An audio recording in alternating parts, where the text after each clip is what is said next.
quieran. ¿Listo? ¿Ya se está ahí? Sí. ¿Sí? Sí, yo ya la estoy viendo, ¿me escuchan? Sí, ya ahí las escuchamos a las dos. Vale.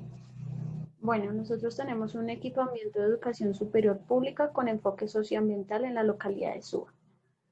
El problema, Suba es una de las localidades más grandes de la ciudad donde hay muchos estudiantes universitarios que por falta de instituciones educativas dentro de su localidad deben desplazarse a los nodos universitarios concentrados especialmente hacia el centro de la capital, lo que es la calle 45 y la calle 72, generando a su vez esa aglomeración de población flotante en dichos nodos por acaparamiento de centros de educación superior, creando una sobrecarga de movilidad e infraestructura vial, teniendo en cuenta el largo trayecto y el tiempo de desplazamiento que requieren las personas que viven lejos de estos centros educativos. Y puesto que dichas universidades no solo reciben personas residentes en la capital, sino que además acogen estudiantes de la periferia de la ciudad o de municipios aledaños. En cuanto a la justificación, tenemos que el impedimento para la realización de la sede de la Universidad Distrital radica en la supuesta falta de recursos para poder gestionarla, pero mediante el análisis de los diferentes organismos de gestión se evidenció que sí existen estos recursos para la ejecución de la nueva sede de la Universidad Distrital, los cuales se generan mediante la estampilla aprobada por el Congreso de la República con el objeto de recaudar dinero para las universidades públicas del país, como se demuestra en el Plan de Manejo de Desarrollo Físico de 2008-2016. Y adicionalmente se debe tener en cuenta que aproximadamente el 30% de la población de Suba está entre los 15 y 35 años, que son las edades en que más se accede a la educación superior. Junto a la hipótesis, tenemos que si se diseña un núcleo vital con los componentes ambientales, educativos y sociales, partiendo de una estructura donde se tienen en cuenta las grandes cualidades ambientales del lugar, es posible que la población encuentre en esta edificación ese contacto y esas posibilidades no solo de entrar a la edificación, sino también de valorar a las condiciones del contexto y a su vez el contexto mismo tiene la oportunidad de permitir transformarse generando dinámicas mucho más vitales y mucho más adecuadas para la calidad de vida de las personas.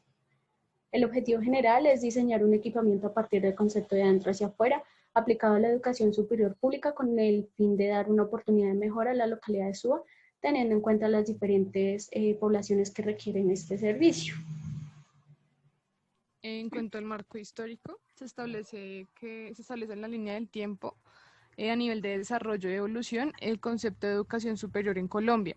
Se evidencia desde la antigüedad un tipo de educación más privatizada, donde se enseñaba a unos pocos privilegiados. Hoy en día la educación es más abierta e inclusiva para todos.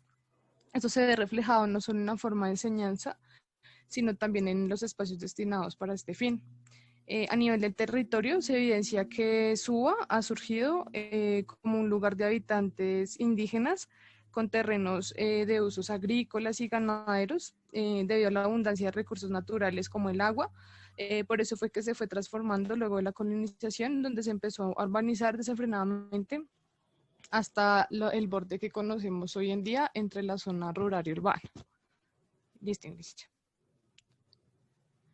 Bueno, este es un poco el concepto de nosotros, cómo llegamos a este, se establece en este concepto o en este esquema, se establece un enfoque socioambiental debido a que la localidad contiene la mayor parte de toda la estructura ecológica de la capital, partiendo de algunos principios, conceptos y teorías que nos hablan sobre la estructura natural. Como prioridad se busca proteger y reactivar la vitalidad ecológica de la ciudad, teniendo como criterio los bordes que se generan entre la densa mancha urbana y el área de protección ambiental, mediante nuestro proyecto arquitectónico, el cual contenga en su estructura elementos biofílicos y orgánicos propios del lugar de implantación, formando así un núcleo vital, el cual tenga como centro una energía interna, la cual permite que se lleve hasta afuera, no solo constructivamente, sino filosóficamente y en su pedagogía, resaltando y expandiendo lo que es la diversidad de ideologías, la diversidad de culturas, el conocimiento de todos los estudiantes sin importar la condición física, mental, su credo, su raza o otras más características. Y el siguiente. Este es el resultado del diagnóstico mediante la estructura de pensamiento, que es la anterior que ya evidenciamos, realizada bajo el criterio de los tres componentes, que son el componente orgánico, biofílico y el componente pedagógico.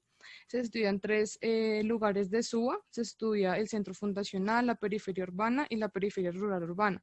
Se evidencia que el lugar más apto, en el cual existe mayor cantidad de conceptos reflejados en la zona, es la zona rural urbana, que es el segundo lugar de posible intervención, en donde existe la reserva Vanderhammer, el humedal La Conejera, está la quebrada Salitrosa, también tenemos los cerros de Suba, el río Gotá. Además, en este límite se encuentra la sabana del occidente, que ya es una zona rural, se encuentra la sabana centro, limitando con los municipios de Cota y Chía, que en su uso en su mayoría son de uso rural y que estos usos se han venido convirtiendo más en un uso industrial y residencial, generando una desmesurada mancha urbana y la expansión urbana sobre el suelo de reserva ambiental. 30 segundos, chicas, para que terminemos. Bueno, en cuanto al análisis, tenemos el componente pedagógico que se observa hacia la parte norte de la capital. Se desvanece el radio de las universidades y equipamientos públicos, como lo son los comedores comunitarios, los jardines infantiles y demás. Se pretende generar el núcleo vital para las localidades más alejadas del centro urbano, como son Suba, Engativá y Usaquén, abarcando además la mancha urbana que se ha extendido hacia toda la sabana de Occidente. Listo. En el componente orgánico decimos que se pretende seguir manejando el paisaje natural, teniendo buenas conexiones visuales con la naturaleza. Esto evidenciado a través de las leyes de configuración o formas biológicas naturales, partiendo de los cambios que se producen a medida que pasa el tiempo, como lo son las calles de formación natural y los primeros asentamientos. Está el componente biopílico. Mediante el estudio de los componentes ambientales se crean pautas y lineamientos que permiten generar esas estrategias para una óptima conexión y relación con la naturaleza, donde los factores climáticos cumplen un papel muy importante al ser estos componentes los que permiten ese manejo de las variaciones térmicas por medio de la orientación y direccionamiento adecuado de las corrientes de agua, de las